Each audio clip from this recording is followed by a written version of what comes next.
जब से मार्केट में ट्यूबलेस टायर का प्रचलन शुरू हुआ है तब से इसे लोग पसंद भी करने लग गए हैं। नॉर्मल ट्यूब टायर्स के मुकाबले डेफिनेटली इसके कई सारे फ़ायदे भी हैं।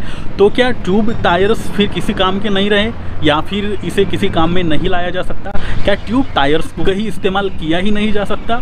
मतलब कौन से टायर्स किस कंडीशन में आपके लिए बेहतर साबित हो सकते हैं और साथ ही किसके कितने फ़ायदे हैं और कितने नुकसान हैं?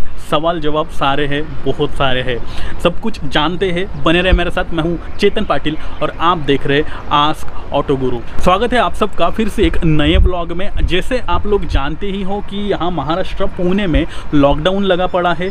इस तरह के वीडियो डालने के अलावा मेरे पास कोई चारा नहीं है, कहीं बाहर भी नहीं जा सकता। मेरे पीछे स्टेट हाईवे है जो कि पूरा सूना पड़ा हुआ है, आप देख सकते हो। इक्का दुक्का कोई गाड़ी दिखी तो दिखी।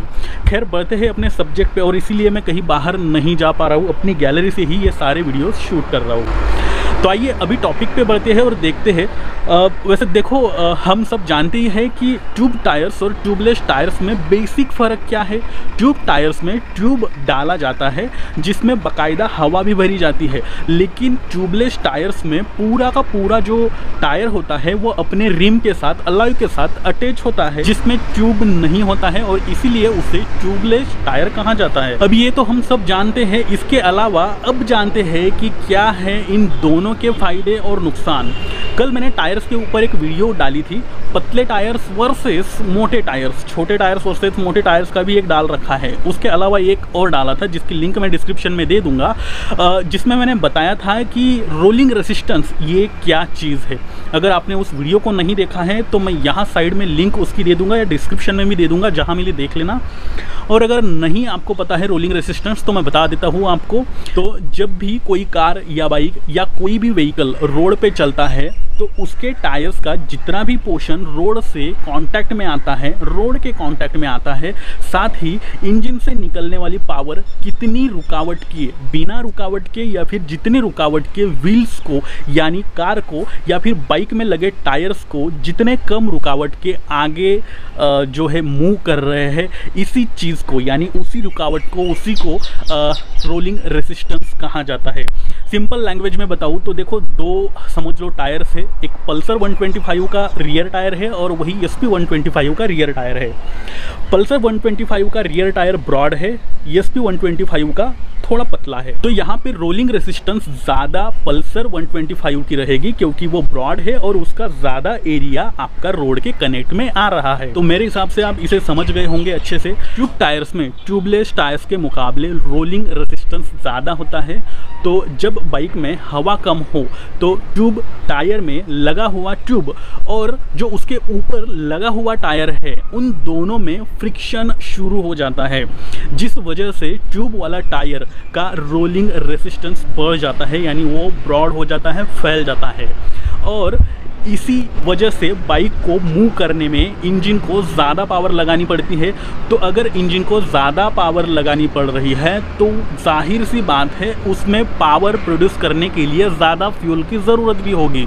मतलब ट्यूब टायर में अगर हवा कम हो या बाइक पंचर हो जाए तो ये सारी दिक्कतें आपको आ जाती है। लेकिन अगर वही ट्यूबलेस टायर की बात कर ली जाए तो इसमें जैसे मैंने कहा कि ट्यूब होता ही नहीं है, जिस वजह से बाइक अगर पंचर भी हो जाए तो एक साथ पूरी हवा नहीं निकलती है, वो धीरे धीरे करके निकलती है। और इसी वजह से ट्यूबलेस टायर का रोलिंग रेसिस्टेंस काफ़ी कम हो जाता है। इसीलिए इसे नॉर्मल पावर में भी चलाया जा सकता है, कम पावर में भी। जब इंजन को कम पावर प्रोड्यूस करना पड़ेगा तो जाहिर सी बात है फ्यूल भी कम जलेगा, जिस वजह से ट्यूब टायर्स के मुकाबले ट्यूबलेस टायर्स की बाइक थोड़ा ज़्यादा और सही माइलेज देती है आपको। अब जैसे मैंने कहा कि ट्यूब टायर्स में ट्यूब लगा हुआ होता है, तो जब भी बाइक में ज़्यादा लोड हो या बाइक को ज़्यादा स्पीड में चलाना हो या फिर थोड़ी हवा कम हो, हवा से याद आया हवा भी चल रही है, शायद आपको डिस्टर्बेंस हो रहा होगा, थोड़ा सा आप इग्नोर कर लेना। तो जैसे मैंने कहा कि ट्यूब टायर्स ट्यूब लगे होते हैं, स्पीड में अगर चलाते हो थोड़ी हवा कम भी हुई तो ऊपर लगा हुआ जो टायर होता है वो अंदर लगे हुए ट्यूब टायर की मैं बात कर रहा हूँ, अंदर वाले ट्यूब को ऊपर वाला टायर जो है वो फ्रिक्शन होता है दोनों के अंदर, उसकी वजह से हीट जो है जनरेट होती है और उसी वजह से उसकी लाइफ कम होते रहती है, यानी ट्यूब की भी और टायर की भी। या यूँ समझ लो जल्दी ख़त्म हो जाता है वो वाला टायर और वो वाला ट्यूब।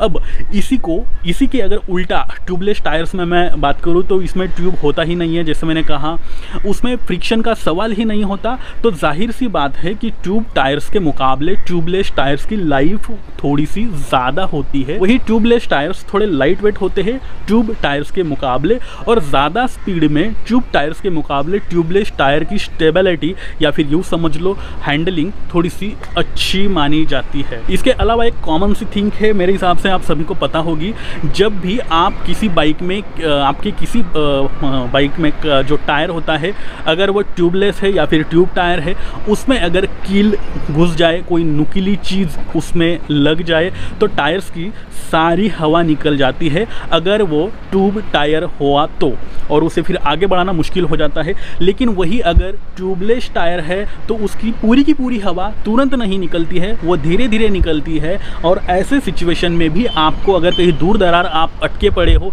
किसी ऐसी जगह पे जहाँ कोई पंचर वाला नहीं है, कोई रिपेयरिंग वाला नहीं है, तब भी आप उस गाड़ी को 50, 55, 60 किलोमीटर तक गाड़ी की कंडीशन के हिसाब से लेकर के जा सकते हो किसी भी रिपेयरिंग करने वाले के पास, और फिर तब तक तो आपकी गाड़ी चल भी जाएगी। तो ये फ़र्क है ट्यूबलेस टायर्स और ट्यूब टायर के बीच में। लेकिन फिर भी अब तक आपने देखा कि ट्यूबलेस टायर्स किन मामलों में बेहतर है, तो आइए देखते हैं कि ट्यूब टायर भी कुछ मामलों में बेहतर है। अगर ऐसा नहीं होता तो फिर इसे यूज़ ही नहीं किया जाता। तो अब इसके क्या फ़ायदे हैं? तो सबसे पहला पॉइंट तो ये है कि ट्यूब वाले टायर की फिटिंग करना या बदलना काफ़ी आसान है ट्यूबलेस टायर्स के मुकाबले, जो कि इसे काफ़ी अच्छे से किसी भी लोकल मैकेनिक से आराम के साथ जो है फिक्स किया जा सकता है। लेकिन जो ट्यूबलेस टायर है ये सीधा रिम के साथ कनेक्ट होता है, तो उसे फिक्स करवाने में जो काफ़ी ज़्यादा एफर्ट्स लगते हैं और इसे पर्टिकुलर एक्सपर्ट की ही ज़रूरत पड़ती है। आप किसी भी लोकल मैकेनिक से इसे रिपेयर नहीं करवा सकते या फिर इसे फिक्स नहीं करवा सकते, जिसे चेंज करना हर किसी के बस की बात नहीं है। और अगर आपने जो ट्यूबलेस टायर है रिम के साथ फिक्स करते वक्त कुछ गलती हो जाती है, उसे अच्छे से फिक्स नहीं किया गया, तो फिर उसमें से हवा भी लीक होते रहती है, जो कि आपको कंटिन्यूसली ये प्रॉब्लम आते रहेंगे। वही ट्यूब टायर में थोड़ा सा ज़्यादा ये सस्ता होता है, मार्केट में आप लेने जाओगे तो हर जगह मिल जाता है। ट्यूबलेस टायर थोड़ा सा महंगा होता है।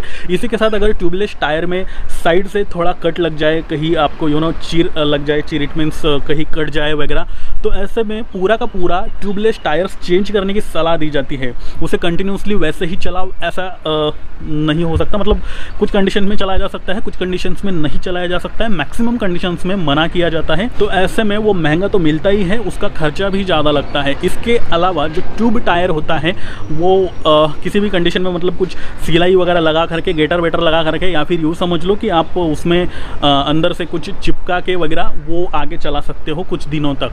तो यहाँ पे जुगाड़बाजी हो पाती है, लेकिन ट्यूबलेस टायर्स में जुगाड़बाजी नहीं हो पाती है। अब देखो ये तो चलो कई सारी चीज़ें हैं, टेक्नोलॉजी तभी डेवलप होती है जबकि पिछली वाली में कुछ कमी रह पाती है।